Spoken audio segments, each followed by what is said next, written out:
Good morning, class. Before you sit, kindly arrange your chair properly and pick up some dust under your chair. Class, let's check your attendance. Who are absent today? Okay, very good. You have a perfect attendance. Now give yourselves a wow clap. What was our past lesson all about? Excellent! The characteristic of culture. First, what is culture? What is culture? A population's collective ways of life, including its institutions, beliefs, and artistic expressions, are collectively referred to as its culture. Since culture is the way of life for an entire society and encompasses norms for conduct, dress, language, religion, rituals, and the arts. The characteristic of culture. Good day, sir and classmates. My name is Angelica Elisandaya. This is part of characteristic of culture. For me, culture can be learned through school, family, friends, and the media. There are many things about the culture that learn subconsciously. Para po sa akin, ang kultura is natutunan natin sa paaralan, sa bahay, at sa ating mga kaibigan, at sa cellphone na ginagamit natin araw-araw. Marami tayong natutunan ng mga kultura na hindi natin sinasadya. For example, kapag pumunta tayo sa Korea, natututo tayo na makisalamuha at mapapag-aralan ang kultura na ginagamit nila para makusabay sa kanila. At pag umuwi tayo sa Pilipinas, minsan nadadala natin yung kultura nila at na gagaya natin yung kanilang mga kultura na ginagawa. Culture learning is the way of group of people within a society or culture that to learn and pass on information. Ang kultura is siya yung paraan ng isang community na ginagamit natin na para malaman natin yung kultura ng iba at napapamana natin ito. For example po, kapag tayo ay isang ina, ipapamana natin sa ating mga anak yung kultura na ginagamit natin para mas matuto pa sila sa ating komunidad. That's all. Thank you. 2. Culture is dynamic. Good day everyone. Let me introduce myself first. I am Myla Gumbin. I'm your reporter for today. And I will discuss the one of characteristic of culture, which is culture is dynamic. So, what is culture is dynamic? Culture is dynamic. This is a characteristic of culture that stems from its cumulative quality. No culture is ever in a permanent state. It is constantly changing because new ideas and new techniques are added and old ways are constantly modified and discarded.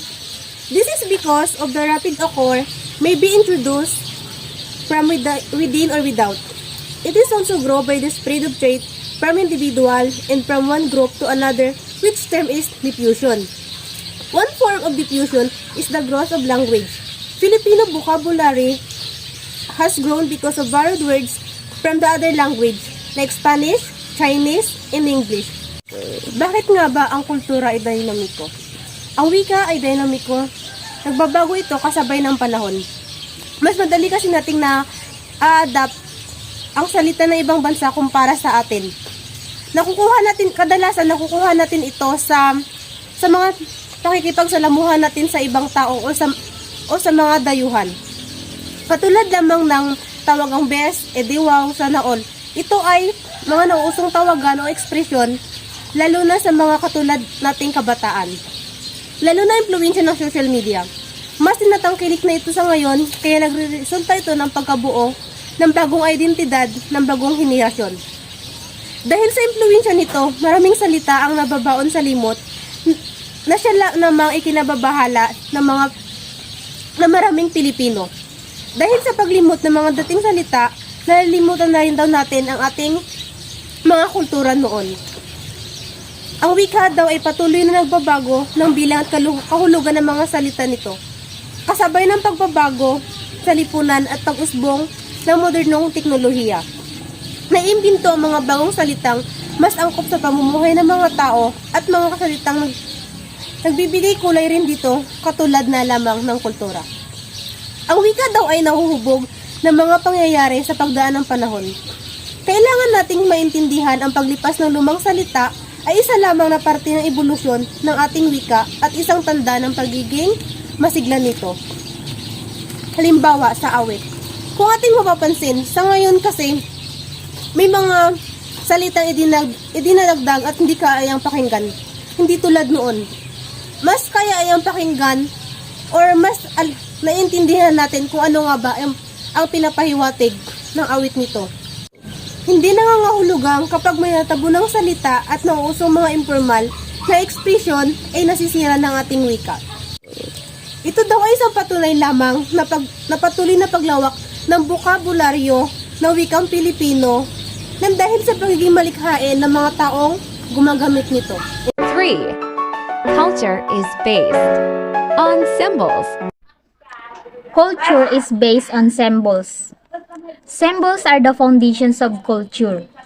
A symbol is an object, word, or actions that represent something else but has no natural or culturally defined relationships. Everything one does in their life is based on and organized by cultural symbolism. When something represents abstract ideas or concepts, it is said to be symbolic. As you can see, this statement is represent different culture in our world. As you observe, those symbolic culture was coming from the past generation. There will be an example of symbolic culture. We have 5 example of symbolic culture. We have cross, mano or pagmamano, by hospitality, by using po and opo, and then bayanihan. For the number 5. For the number 1, cruz. Cruz is a symbolic of being Roman Catholic. This symbolic is respectable and their faith or belief has been true by praying and dedication. For the number 2, mano or pagmamano is an honoring gesture used in Filipino culture performed as a sign of respect to elders. So sa culture po, ito po yung kadalasan na ginagamit natin na kapag meron tayong nakikita mga matatanda or mas nakakatanda sa atin or tita, tito, lula or lolo na kapag pumunta tayo sa isang tahanan, pumunta tayo sa tahanan ng iba ay ginagamit natin yung pagmamano or mano upang respetuhin ang mga nakakatanda sa atin. For the number 3, hospitality. This is the culture of every Filipino which giving comfortable to their visitors, it show respect and showing a values personality. For example po, yung pagpunta po dito ng Miss Earth sa Philippines or sa madaling salita dito sa Brooks Point sa lugar po natin. So sa pagpunta dito ng iba't ibang lahi na nagaganap sa Miss Earth is tayong mga Pilipino ay binibigyan natin sila ng paggalang o kaya naman pagpunta nila dito is binabati natin sila at pinapahalagan. So bilang isang Pilipino is hindi talaga nawawala sa sarili natin ang pagiging isang mabuting Pilipino. So this kind of heritage was adapted from the past generation that we use until now. For the number 4, by using po and opo. This one of the words of symbolic that we use for respecting the elders. So, as a Filipino is hindi po talaga mawawala sa atin ang paggamit ng po and opo. So, kapag bibili tayo sa may tindahan or makikipag-usap tayo sa mga tao is hindi po talaga nawawala sa atin ang paggamit ng po and opo dahil ito ang dahil ito ang ating nakasanayan. For the number 5, bayanihan. This is the Filipino culture which all the men in their town was giving their presents by helping each other to transfer the house from the one place to another. So this culture presenting loveliness, helpfulness, respecting, and hospitality. So those 5 examples are the example of symbolic culture. 4. Culture is also based on language. Hello everyone, I'm Aliyah Kitain Kasantusan. For today's discussion, I will tackle about the number 5 characteristic of culture. The culture based on language. Are you ready to learn? Yes, very good. Okay. Culture is also based on language. Language is a type of symbol used for everyday communication. Okay, yung lingwahe daw natin ay nagagamit natin sa araw-araw na natin na pamumuhay para mag-communicate sa ating mga kasama natin sa buhay, sa society natin, yung mga kasama natin sa araw-araw. Okay, language is an essential characteristic of culture because member of a society must interact and communicate. Ito na yung mga kasama natin sa society na nakaka-interact natin, mga nakakakwentuhan, nakakausap, nakakamaritisan ba? Ito na yung mga nasasabihin natin, yung mga sa loobin natin, ano yung mga kwento natin sa buhay, yung problema natin na nasi-share natin sa kanila at nabibigyan tayo ng advice. Kasi kung wala tayong language, hindi natin magagawa ang pagmamarites, di ba? Okay, more so, language serve as a main vehicle through which culture is transmitted from one generation to another. Okay, ang language ay natatransfer pala siya sa generation to another, na transfer natin siya sa mga anak natin, sa mga apo, sa pamilya natin. For example, tinuruan tayo ng lingwahe ng ating magulang nung bata pa tayo. Tinuruan tayo na magsalita ng Bisaya. Kunyari, tinuruan tayo magsalita ng Bisaya. Ngayon na natuto na tayo, na nagkaanak na ako, ginturo ko sa anak ko. Para ang anak ko, pag nagkaanak, tuturuin niya na naman ulit sa anak niya. Ganun lang. Language transmitted from generation to another. Ganun ho. Natatransfer ang language. Okay. May tanong ako, bago ko i-end ang discussion ko, may tanong ako sa inyong lahat.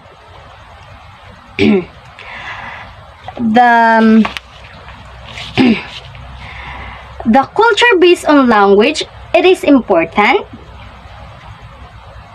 Yes, that is important. Kasi kung wala tayong lingwahe, para lang naman sa akin. para sa akin, important ang language. Kasi kung wala tayong language, hindi tayo magko-communicate. Wala tayong communication.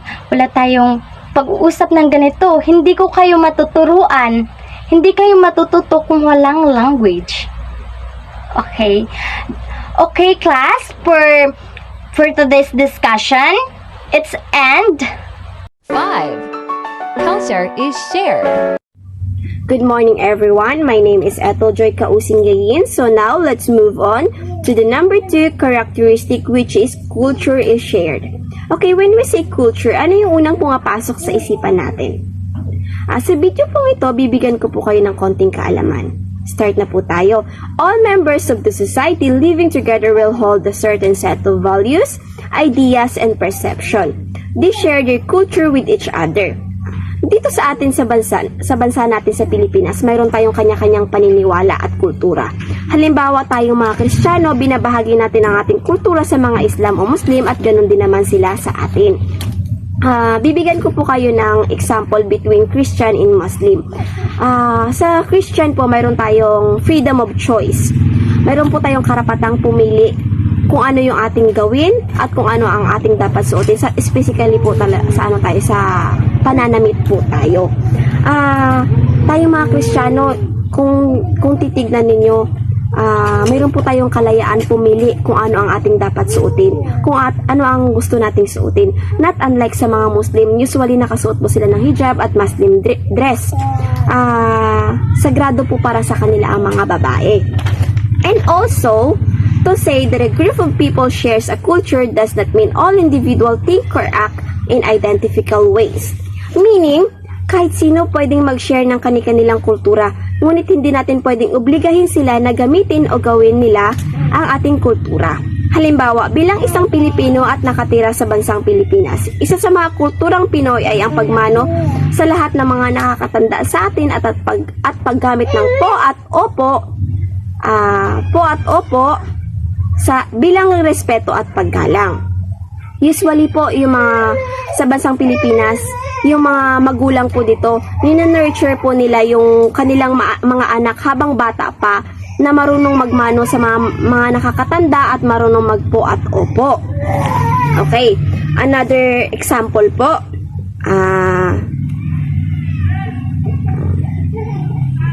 Halimbawa rin dito ay ang lingwahe natin ginagamit sa Pilipinas. Mayroon tayong maraming klase ng lingwahe. Ang Islam ay may salitang Muslim, Arabic, at ang Agutaynin ay may salitang Agutaynin. Ngunit tayong lahat ay may isang salita na mas alam ng lahat. Ito ay ang salitang Tagalog. Ito lamang po ang aking report sa araw na ito. Marami pong salamat.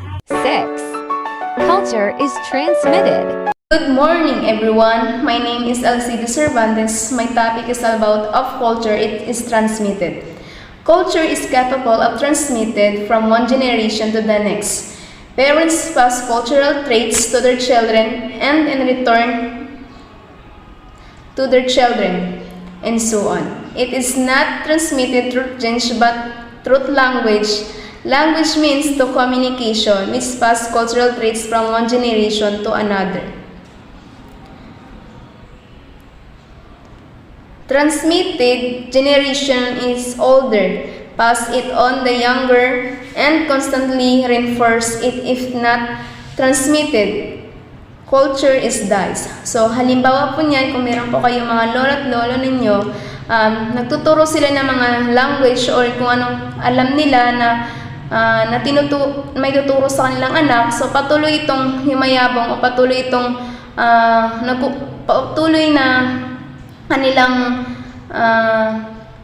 patuloy nila itong tinuturo sa kanilang anak para sa generation to generation na para mas maganda pa po yung kinalalabasan dahil ang culture transmitted ay napakalaga dahil ito yung importante sa ating community na maintindihan nila yung salita ng lengguwahe katulad po sa mga ninuno nila na makapagbigay sila ng kaalaman tungkol doon sa cultural transmitted. Halimbawa po niyan sa mga lengguwahe kapag kuyunin po kayo, so may tuturo sa kanilang mga anak kung ano yung mga lengguwahe na alam nila. Katulad po yan kung meron po kayong mga Cebuano, mga ganun po na salita, at saka po sa mga nakasalamuhan ninyo na sa ibang tao, alam na nila yung salita na yun will be transmitted na pasalin-salin yung salita na yun.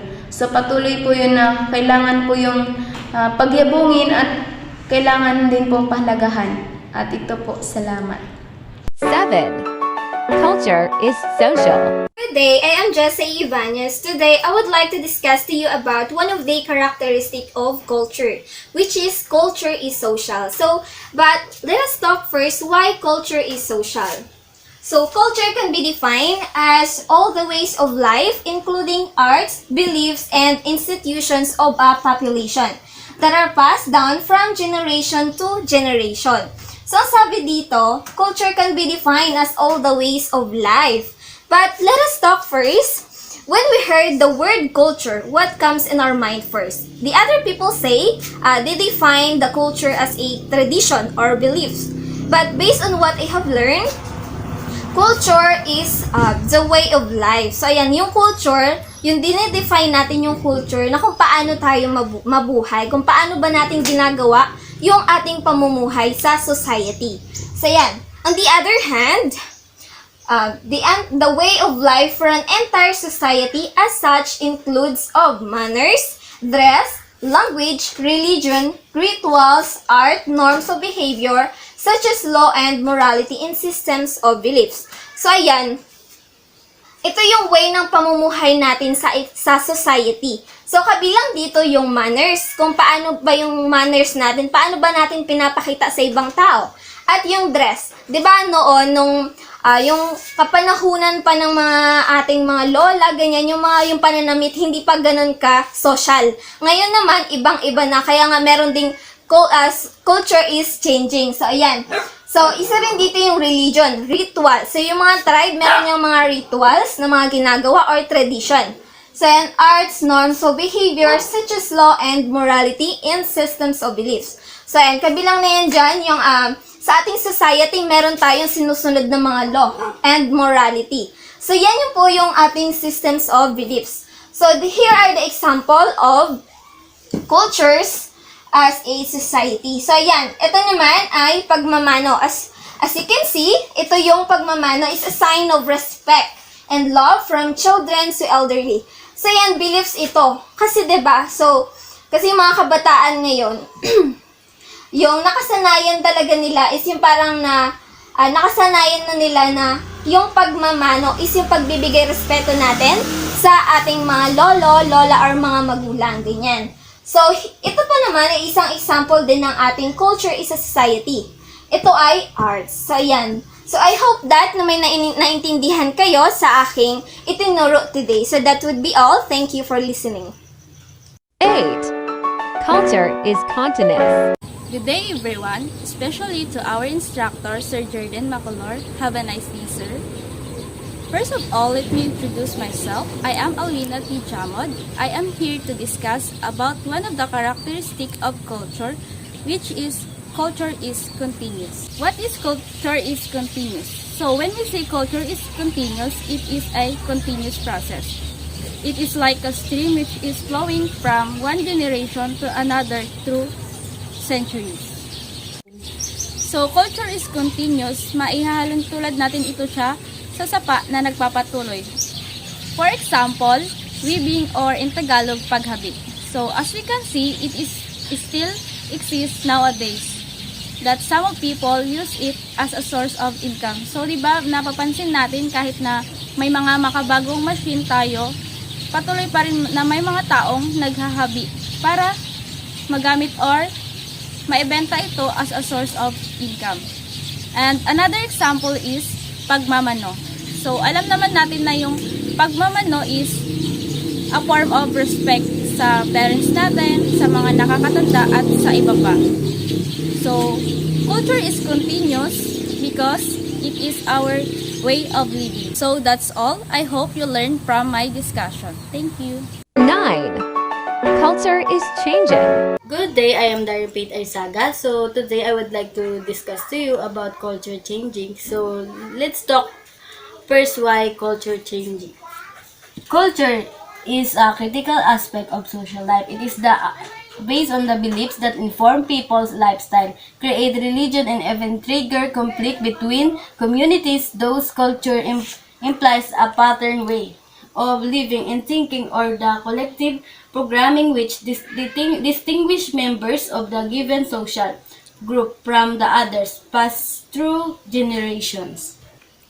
So, culture changing is yung nangyayari sa atin araw-araw from the word changing. So, ibig sabihin, araw-araw may nangyayari sa atin. So, kung siyempre, di ba, kapag nangyari sa'yo kahapon, hindi na pwedeng mangyari sa'yo ngayon. So, culture changing is naka-base sa beliefs ng, ini-inform yung mga tao about sa lifestyle nila, sa pag-create ng religion, at yung culture changing ay nagbibigay ng paraan sa kung paano tayo mamuhay. Naintindihan niyo po ba kung ano yung culture is changing? So, let's example about the culture changing. So, ito yung example ng culture change. So, di ba dati yung mga dating tao or dating yung mga tao na yung sayaw nila yung mga tinikling, yung mga ati-atihan.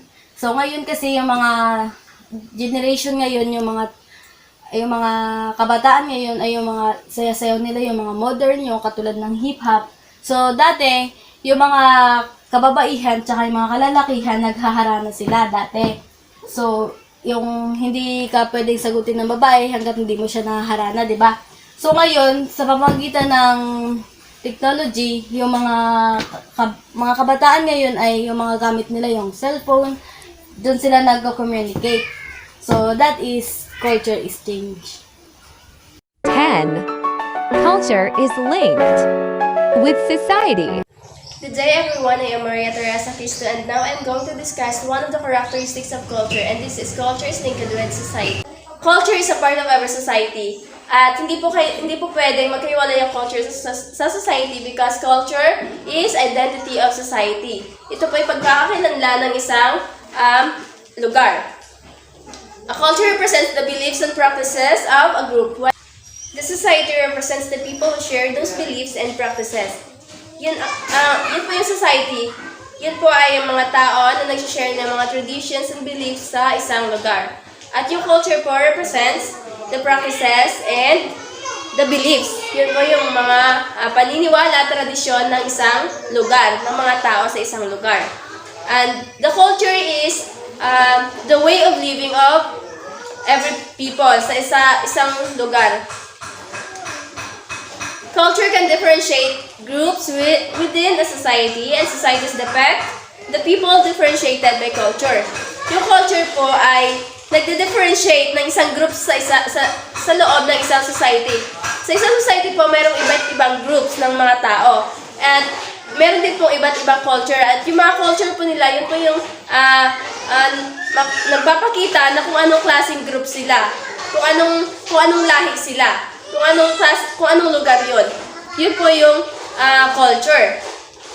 And societies depict the people differentiated by culture. Yun po, makikilala mo yung mga tao na kung taga saan sila, kung ano yung lugar nila dahil sa kanilang tradisyon, dahil sa kanilang way of living. Yun po. Examples of culture include music, arts, and fashion. Ito po yung example ng culture. Yung music, yung arts, and fashion. Yung pananamit, yung mga pagkain, yung mga handicraft ng isang lugar na may mga arts. Yun po, tulad po ng isang culture po, yung culture na yung paggawa ng mga palayok, paggawa ng mga paghahabi. Examples of society include cities and villages. Ito po yung example ng society. Yun po yung society po ay yung mga cities and mga villages. Culture can determine how people live, how they dress, what food they eat, or what they believe in. Yun po. Ang culture po ay nagpapakilala kung anong the way of living, the way kung paano mamuhay yung isang tao. Tulad po ng sa kanilang pananamit, at sa kanilang mga food, sa kanilang mga kinakain, at sa kanilang mga paniniwala. Culture is a part of every society. In fact, the culture directly affects society because it affects how the people react to changes and ideas. It is like the society is what we see in the outside, whereas the culture is what we see on the inside. Now, many common people simply believe that the culture is just a way how people lead and manage their lives. It should contain arts, social norms and standards, social system, technology, religion, and most importantly, education. Yun po yung culture, yung makikita natin, yung pag-uugali ng tao, yung mga tradisyon, standards, social system, technology, religion, at most importantly ay yung education. Society, according to what we know so far, is a group of people who tend to share the same region, biological, and cultural characteristics and have the same system of behavior and action. One society must be able to be self-sufficient in order to continue existing, while the culture exists beyond the term of sufficiency. And that's all. Thank you. 11. Culture is accumulative. Good day everyone, I am Herlina Supriyadi and now I'm going to discuss to you one of the characteristics of culture. Culture is accumulative.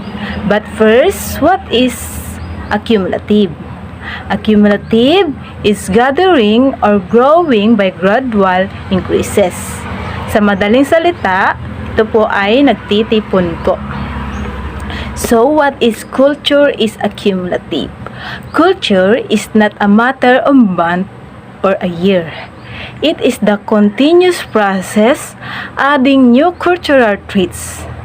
Many cultural traits are borrowed from outside and disadsorbed in that culture which adapt it. As culture is accumulative and combines the suitable cultural traits. Ang culture ay hindi nagbe-base kung gaano katagal o ilang taon na ito. Ang mahalaga ay nagkukontinue ito at nag-a-adding pa ng ibang cultural. Just like we are borrowed from other country. For just example lang sa Pilipinas. Nung nasakop po tayo ng Spain, ay dumagdag po ang ating culture in terms of food, clothing, traditions, and etc. And minsan po ay hindi po natin napapansin ay na-apply po natin ito sa ating everyday life. So, I hope that you're listening to my discussion. So, that's all. Thank you. Well, culture is a way of life. Class, can you give me an example of way of living or designing for living? Excellent! Now, let's proceed to our lesson for today.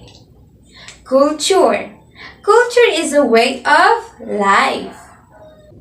According to Edward B. Taylor, defined culture is complex whole which include knowledge, belief, art, morals, custom, and other capabilities that habits acquired by a man as a member of society. It means it is a whole meaning of beliefs, knowledge, and obtainable in individual as it part of society. In short, it is a way of life or designing for living. How is it? For example, the first thing you do in the morning is make your bed or wash your face right away. Another example, brush your teeth immediately when you wake up in the morning. The last example, you eat before going to school. That's culture, way of life or designing for living. Also, culture includes many societal aspects. First, attitude, belief, behavior, food, faith, religious, knowledge, language, customs, rituals, art, and music dramas. Also, drama is an example of culture, like K-drama. Class, culture, the way of life of the group of people, it gives us identity and as Filipino youth. We need our culture to make us unique for the whole world. What are the some of the culture we have here in the Philippines? Filipinos help one another, more properly known as bayanihan.